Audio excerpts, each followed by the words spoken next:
Hello, let's take a look at the quick analysis tool in Excel. So there's a lot of different ways to visualize data in Excel. And sometimes it's a little hard to know where to start. So luckily, Excel has the feature quick analysis tool. It's a very convenient way to browse through the different options Excel has.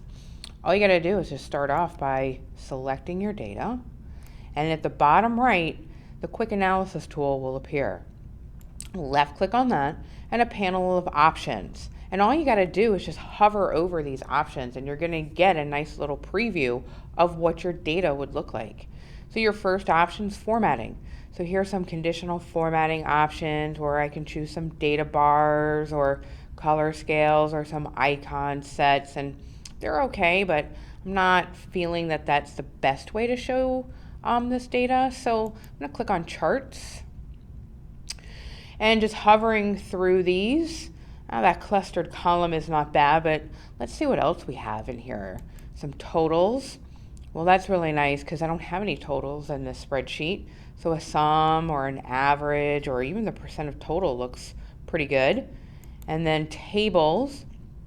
Well, wonderful to see a quick preview of what a pivot table would look like with this data. And the last one I have here is spark lines.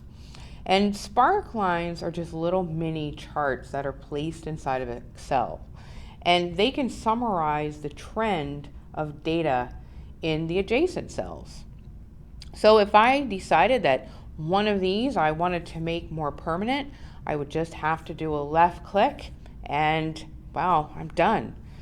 So I recommend just diving right in and seeing what you can see using the quick analysis feature. Thank you very much for watching.